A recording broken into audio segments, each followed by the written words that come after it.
Hi guys, welcome back to the Garis family. It's your girl here back again, Shiko. Today guys, leo niko kwa shamba, and if you watched my previous video, nilikuwa kwa shamba then nikakatika.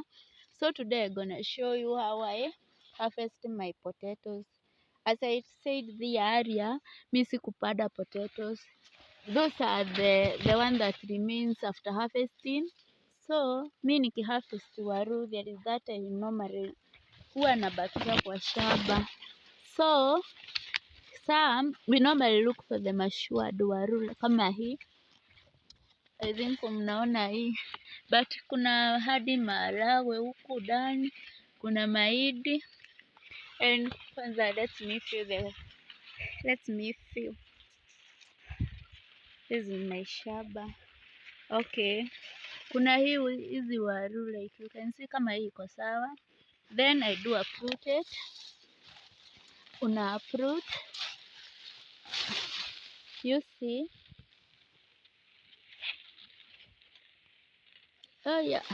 Sina mtu wa kunisaidia nishikie video. That's why I'm off the camera, but don't worry.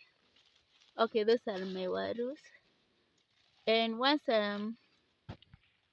this is my warus. Once you dig them out, you see ilikuwa na kama ngapi? 1, 2, 3, 4, 5, 6, 7, 8, 9, 10, 11, 12. Then I'll take 2 of them. These 2. Then nirudishe mahali nimetoa, then nafunika for tomorrow. Kwa tunakumbuka kesho. For tomorrow tunaenda kwa ingine, tunaangalia penye iko kama hii iko mature, but I won't uproot this because kuna maharagwe hapo mbele. Let me look for another one. Hope guys you are enjoying my video. You see how green it is, but we still need rain. Tunaomba sana mvua. Like you can see here. Hii bado hii iko sawa. Then mnaiona, I think we are seeing. Sina mtu wa kunishukua kamera. So that's why I'm out of the camera, but don't worry my people. Then I will uproot it. Let's uproot it together. You see?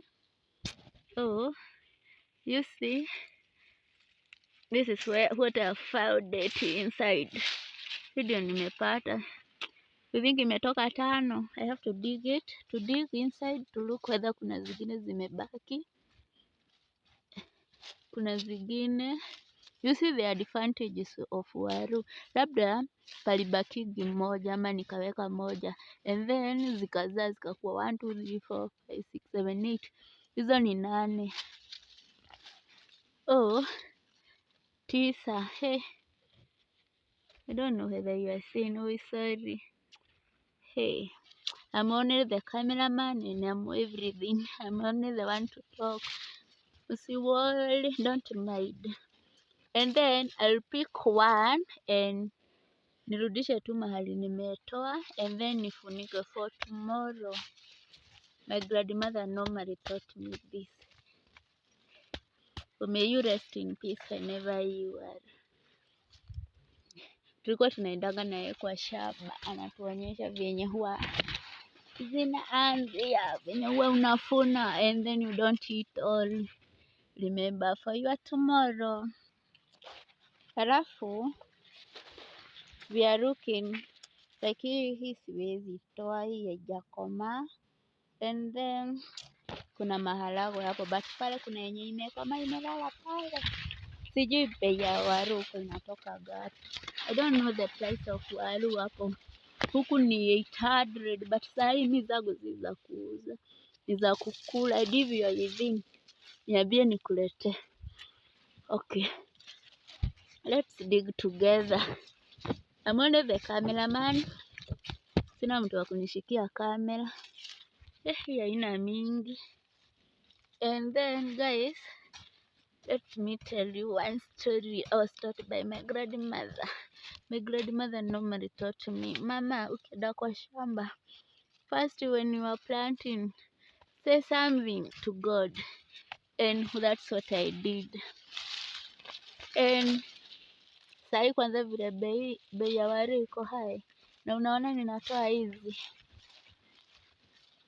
Hey, ona ni hata leo tutakula shipu, but you are not sitakagi kutoa zote, huwa nabakisha. So like umeona hapa nimetoa zote, I have to come back to 2 hizo mbili nashukuaga tu zile dogo, then narudisha kwa shamba. So ile siku watu watakuja wakilima, they'll go spreading them. That's what I was taught by even my hubby. Whenever you are, I love him. Twende hii hii nayo haina mingi, but I thank God naingia kwa shamba natoa kitu. Sijui kwa shamba ukiingia lazima utoke na kitu.